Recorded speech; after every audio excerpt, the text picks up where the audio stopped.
Welcome to Unbiased Science, where we bring scientific method to the madness. I'm your host, Dr. Jess Steyer. You may notice that my co-host, Dr. Sarah Scheinman, is not here today. She could not join us. She'll be back next week.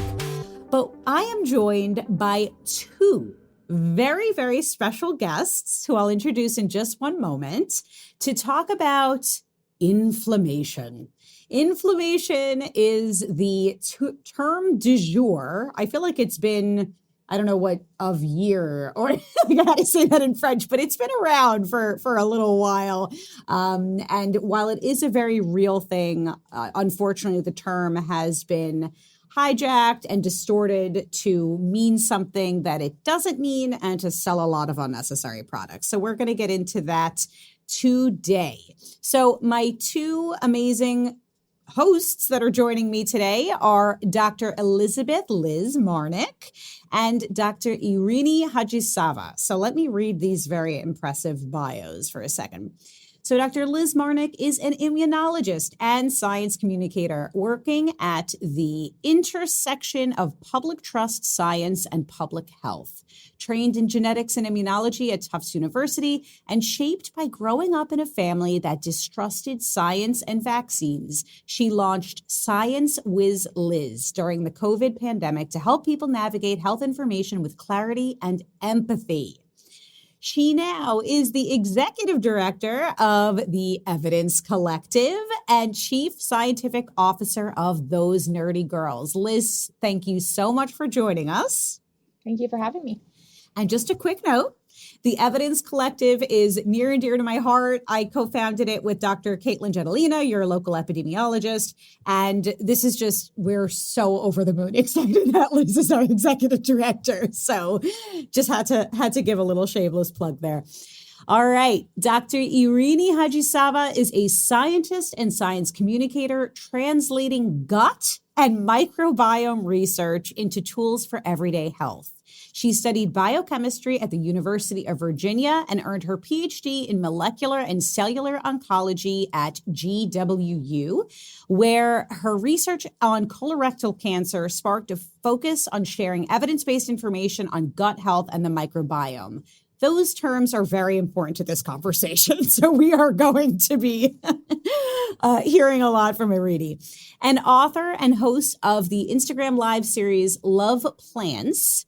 We're going to tag her page in our show notes. Irini, who also struggles with her own digestive troubles, is passionate about communicating gut-related science to broader audiences in a clear and concise manner. She currently serves as Director of Science Communication at Those Nerdy Girls, where she helps advance public access to trustworthy health information. Welcome, Irini, to Unbiased Science. Thank you so much for having me. Such a pleasure. And also, if you're not following Those Nerdy Girls, y'all need to stop what you're doing and follow immediately. They're one of my all-time favorite science communication pages. And like Unbiased Science, I appreciate how they communicate both the science, but they do so with such empathy and kindness and clarity and just an absolutely incredible follow. We're going to link to all this in our show notes. All right, ladies, before I do that, I give a really brief public health update. Let me do that real quick. The thing that I wanted to call people's attention to is, there's a lot of attention right now, understandably, to federal health, federal science changes, but I think it's important that people know that there's a lot being done and proposed at the state level. So briefly, and again, we're recording this on February 4th. When this airs, who knows what will have changed? But some things that are happening. So in Florida, a bill to expand vaccine exemptions narrowly passed committee this past week. So we're keeping all eyes on that, changes that are happening in Florida. In New Hampshire, there's a hearing on a bill that would completely end mandatory vaccinations for schools and daycares. In Idaho, they actually passed a law making school vaccine requirements illegal. Mississippi and West Virginia, who were once national leaders in kindergarten vaccination, both at 99% before the pandemic, they're now seeing these changes in some of their policies. We're seeing decreases in vaccination rates in those places, and then also an increase in things like whooping cough. We're seeing Mississippi, for example, is seeing its worst whooping cough numbers in a decade. So lots going on at the states. If you live in these states, there are ways to make your voice heard. Let your representatives know how you feel about vaccine-related policy and other health-related policies and science-related policies that are changing there. And we will do our best to keep you posted. All right, let's get into it. So what is a news item that caught your attention, and why should we care about it? Irini, do you want to answer this one? Sure. There we go. Thank you. So we've been seeing and discussing this issue of inflammation, and it's a lot of articles, and it's just this growing narrative that like you said, it's been going for a while, but it's growing, and it's not really ending. That basically this chronic inflammation that everybody's gut is inflamed or everybody's body is inflamed, and this chronic inflammation is leading to all sorts of diseases. And I know we're going to, tease out the details today, but while, the chronic inflammation is, a mechanism and it's a real thing that happens in our bodies, people should care about what is evidence-based and what isn't, and why this matters. Because when we blame inflammation for everything, then it's easy to kind of get into this idea of there is a quick fix that can fix it all.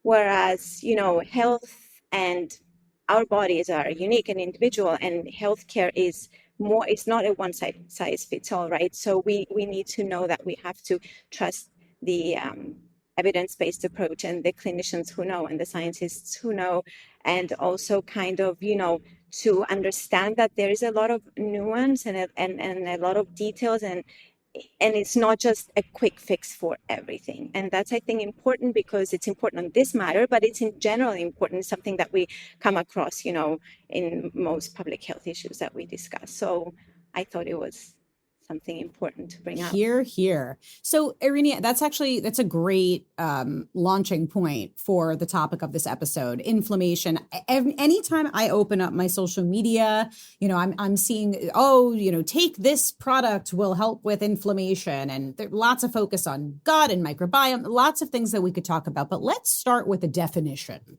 So what is inflammation actually?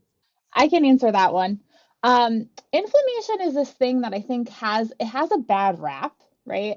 Like, people think it's always a really bad thing, but the reality is that inflammation is actually a really important tool of your immune system. So let's say, you fell and got a cut, or your kid fell and got a cut on their arm. Well, one of the first things that happens is that your body starts sending signals to get immune cells to that location. And that's important because we need those immune cells there to prevent an infection. Otherwise, you're very likely, you have an open wound, you're very likely to get infection. So inflammation is one of the body's processes to help recruit blood and immune cells to that area to actually help with the healing process. So in the context of a thing like an injury or a cut, inflammation can actually be important for helping those cells get to where they need to go. The difference, right, is when sometimes that process doesn't work correctly, or it might be, happening too much in certain cases, then potentially that can be associated with a disease or something more harmful. But overall, inflammation, which we call acute inflammation when it's happening short-term in response to something like a cut, is actually really important. I mean, we want that to happen so that we don't get things like really bad infections. So just to clarify, so you're saying, so there's good inflammation and then there's bad inflammation? Yeah. Okay. Can you tell us a little bit more, like what does bad inflammation look like? So inflammation can become problematic, and Irini can add to this too if she has other thoughts, when it is involved in like a bigger disease process. So for my PhD, I studied autoimmune disease, and that's a whole class of diseases where normally your immune system is supposed to attack things that are foreign, like germs. But in the context of autoimmune disease, your immune system gets confused and starts attacking parts of its own body. So it might attack your thyroid in certain ones, or it might attack your joints or your organs. And then that can cause inflammation that isn't beneficial because your immune system shouldn't be attacking itself. It's what's happening in the process of that disease. So in those contexts, that is a harmful process. And that's why we have treatments like steroids or, medications that try to help reduce that immune response so that it doesn't happen. So, but that's a very different kind of inflammation than the inflammation that happens and is very important in the context of things like an injury. Got it. Okay. So is inflammation something that we can measure? Yeah, well, yes. I mean, again, with this idea of more long-term inflammation, it's not something that you necessarily feel. So it's not a vibe, or I'm feeling bloated, I'm inflamed or something like that. It's just there are measurable components of inflammation. I mean, in research settings, the measurements are different and maybe more specific than what you would have in the clinical setting. But there are measurements, for example, the CRP, the C-reactive protein, the fecal calprotectin, which is something that you would find in stool tests. For example, for people who have inflammatory bowel disease, is something that is specific and would show signs of inflammation. Then you have some factors like blood markers and blood cell markers, and you have like fibrinogen and some cytokines that are things that can be measured either in the research setting or in clinical setting. So it shows inflammation. And then, of course, again, in instances where you have celiac disease or inflammatory bowel disease, biopsies and screening processes can also show where the organ is inflamed, the part of the digestive system, or in other autoimmune diseases as well. So yes, it is something that you can measure. In the same time, there is chronic inflammation that takes time to show. So in that respect, it might be silent or not showing a lot of symptoms. It doesn't mean that it's not happening, but there are ways that you can measure inflammation. Okay. So if we can measure inflammation, I would imagine, there are proven ways to actually, reduce true inflammation, right? And I think of sorry, Liz. No, I think the one thing I would add to that is just that there are these tools that providers have access to, right, that can help us learn about whether there might be inflammation going on. But it comes with a caveat that I think people kind of forget about. It's that that's one snapshot in time. So a lot of times, especially for patients with autoimmune disease, it actually takes a really long time for them to get diagnosed because there's not like one easy blood test that says, yes, for sure, this is what it is. It's a whole combination. And let's say somebody's an athlete. They could have just run a marathon, and that could temporarily cause those markers to be raised. But we would argue that, running is actually a beneficial thing. So you really have to look at the whole patient profile and what are the symptoms that they're experiencing, what else is going on in their life, because that one snapshot, even if the number's raised, might not tell you the whole story. I am so glad that you said that because, again, every time I open up my social media, I see things like microbiome tests.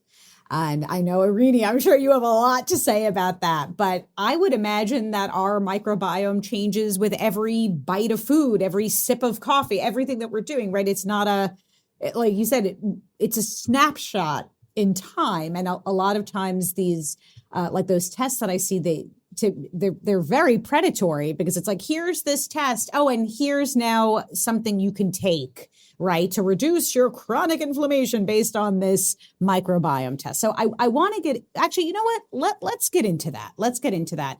Irini, what say you about these microbiome tests that are all over our social media feeds?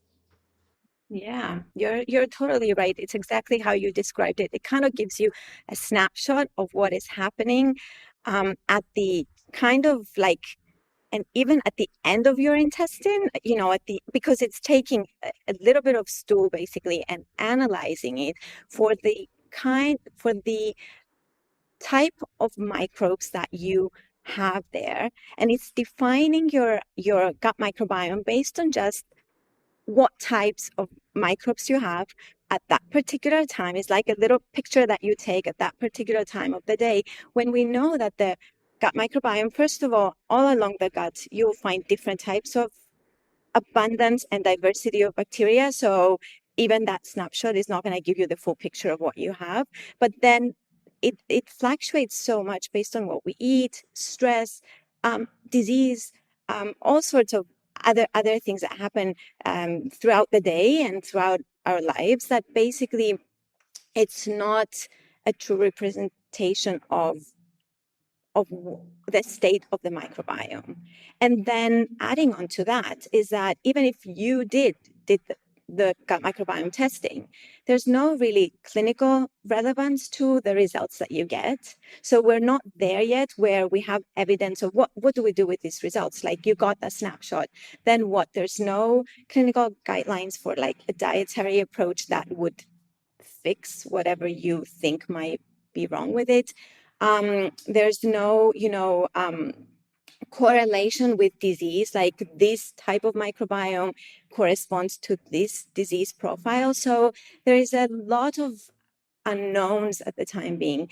Not that we're saying that this has potential, obviously. I mean, and the gut microbiome is such a huge field and we're learning every day, but it doesn't mean that, I would go spend a lot of money, do a gut microbiome test, and then what unfortunately results after that is that people are given this long list of foods that they should avoid. So you then go into food restriction and avoidance and fear of foods, and then a whole bunch of supplements that are coming in. So extra money, and it's just very, very difficult to cope. And that's when it becomes difficult for the person, when we know that there are simpler approaches that you can do to support your gut microbiome, which I'm sure we're going to get into. Yeah, well, so I'd love to talk about that, because I'm glad you mentioned diet, because I know there's a whole anti-inflammatory diet. I mean, there's all kinds of, autoimmune protocol diet. There are all these different diets that people are touting, but the anti-inflammatory one is a big one. And you're right. I mean, people take these tests and then it's like, oh, you have to avoid all these foods. And a lot of time, I mean, I don't want to say all the time. I would say, I don't know, maybe most of the time, those things are baseless and not based on actual data. And I know you're not a registered dietitian, but I would imagine there are some basics that maybe you could share with listeners. Yeah.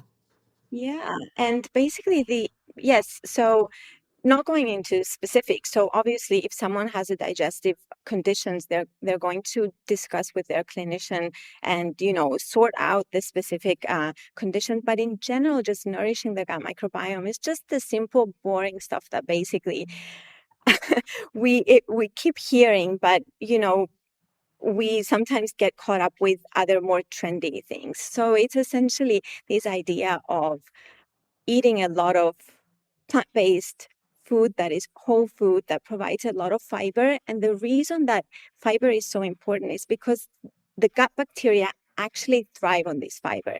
They have enzymes that break down fiber, which we lack. So they are actually doing us a favor, breaking down the fiber. They're giving all these important metabolites that they produce that are really great for our health, and they thrive also, and they grow in numbers and in diversity. So it's important to do. So definitely, your vegetables, fruits, nuts, seeds, legumes, herbs and spices, whole grains, everything counts, and it supports the gut microbiome. And then it's your regular movement, good quality sleep, enough sleep, managing stress, looking at,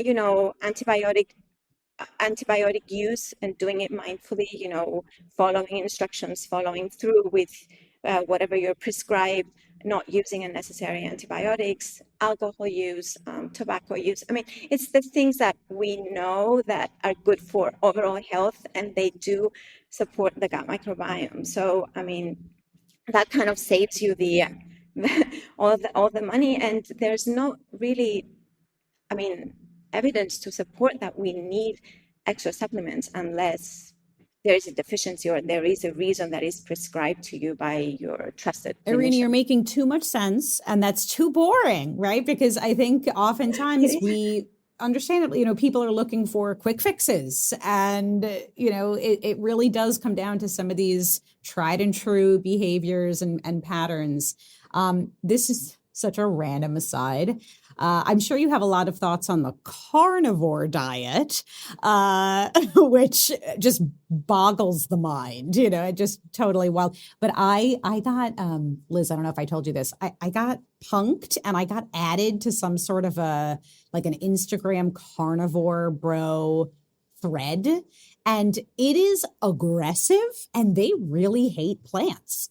It's just unbelievable Liz, I don't know if folks are not watching on video. Liz, is your face just turned red and you're covering your face. You're just horrified by this. I can't. Yeah. For a lot of reasons, I don't understand the carnivore diet. Like the whole, trend in that direction doesn't make sense to me. Yeah. There's also a lot of vilification of gluten and seed oils and stuff that we have tackled previously. We don't need to get into it in depth here, but there's really no reason to avoid gluten unless you have, celiac or some sort of an allergy or sensitivity. So anyway, that's maybe a whole other story. What else? Because you all know a lot more about this landscape. Like, is there something we should talk about right now that we haven't?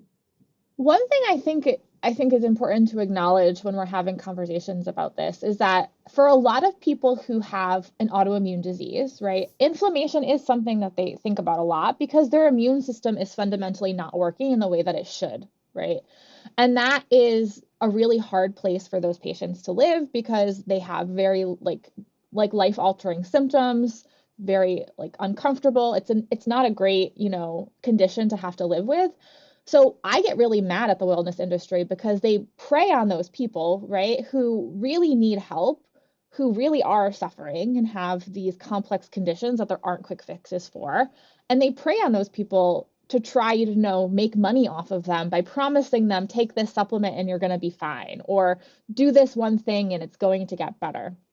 So I think one of the things that's helpful to remember is that a lot of times people are coming from a place of really needing help and being uncomfortable because it is hard to be living with a condition where your immune system is not working the way that it should be. Absolutely. So, Irini, you were going to say something. Yeah, and basically, it's hard and it's easy then to fall into that trap of trying different things, but at the same time also they're looking for answers, right? So it's sometimes easier to try something new with the hope that you're going to find a solution.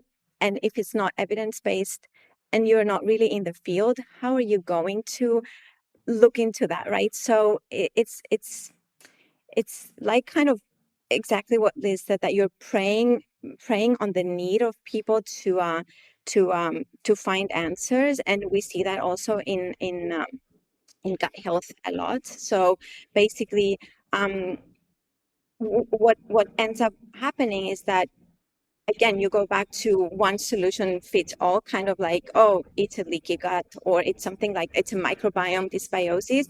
But then at the end, people might actually be missing exactly what their diagnosis is because they're trying to fix that, right?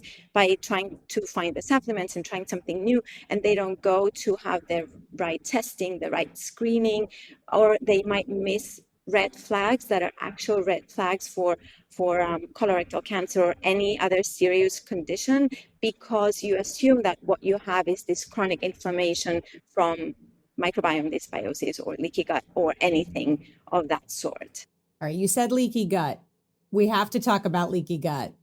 Is leaky gut an actual diagnosis?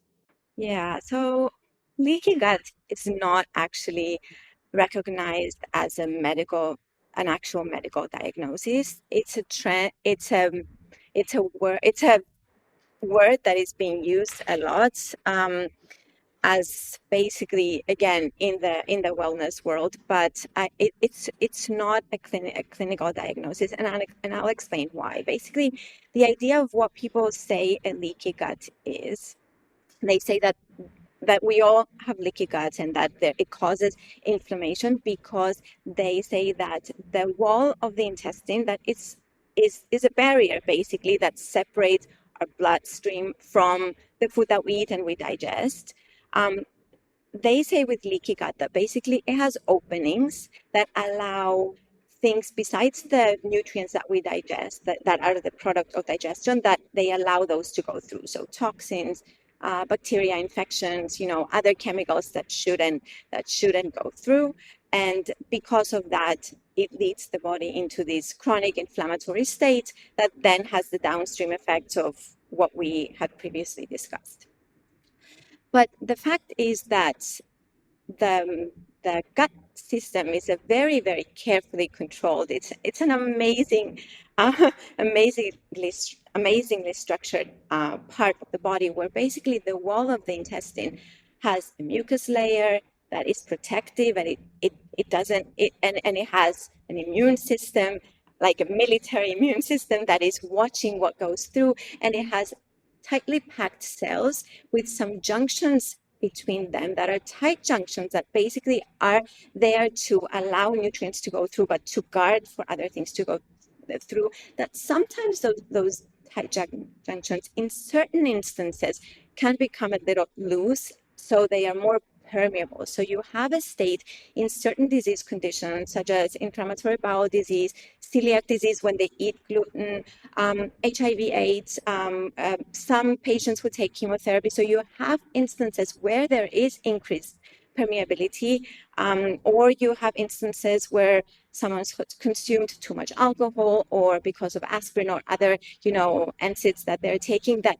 this permeability is more than what it used to be, but it's a transient condition. So it's not something that is always turned on, allowing all these things to go through. So yes, it is a condition, but it is a consequence of a condition, and it's not a medical diagnosis in and of itself. So making that distinction is important, because you know that if it's something else causing the leaky gut, or resulting in leakiness, not leaky gut, then you are actually treating the root cause, which is the disease. Whereas if you say that everybody has leaky gut, then you're trying to fix the so-called leaky gut with non-evidence-based ways. And on top of that, the symptoms of leaky gut that are given are so broad. So they can range from bloating and headaches to multiple sclerosis, dementia, cancer, headaches, like migraines, fibromyalgia, like a big range, which all of these symptoms are so non-specific because they can also apply to other conditions that we know are medically acknowledged and they exist in the clinical setting. So it just becomes this fuzzy area that again allows for quick fixes to pop up. So Liz, go on, please. No, I was just going to add to that, is I think, right, it's, again, this is people who are acting in bad faith, co-opting things that are very specific to certain, right, things. Like they co-opt inflammation as always bad. They co-opt the term leaky gut and assume it's for everybody, when in reality, there might be certain scenarios like Irini just mentioned, autoimmune disease, etc., where those things are real concerns, but those are real diagnoses that then there are processes and like treatments to try and all of those sorts of things. It's not something that everybody is just walking around with, which is what they want you to think. Mm-hmm. Mm-hmm. So I know we're coming toward the end of the episode here. I do want to bring something up, Irini, especially with your background in research in colorectal cancer.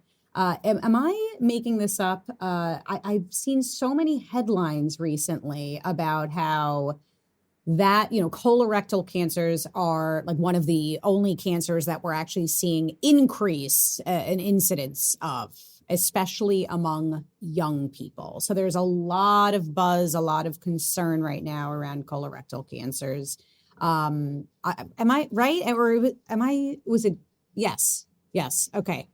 So Yes, yeah, there is an uptick. yeah, can you just talk to us a little bit about what we're seeing and maybe why you think?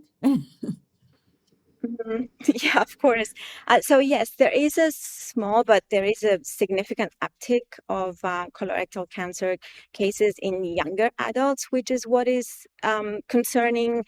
So in under 50, and this is the reason that also the recommendation for colonoscopies was dropped by the from 50 to 45, and 45 is the new 50. Basically, that's the hashtag for colonoscopies. So that essentially.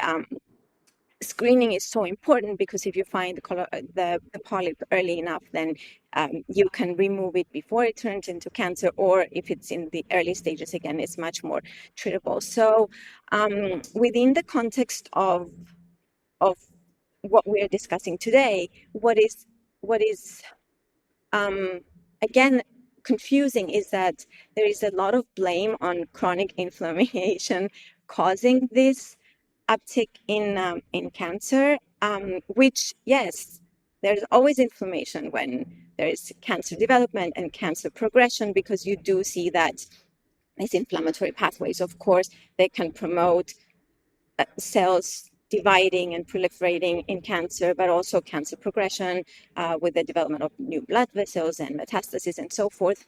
But that's, again, a mechanism that is involved with cancer.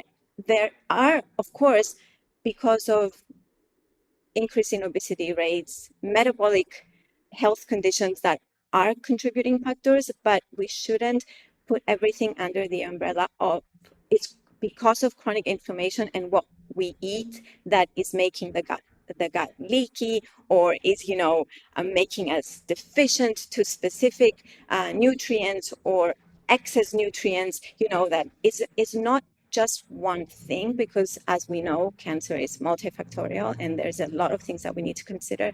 So it takes away from the messaging if we just focus on inflammation, which I think is important. So what researchers, it's still a puzzle, but there's a lot of things. So like I said, the increasing obesity rates, but then there is, of course, we should never forget genetics and family history.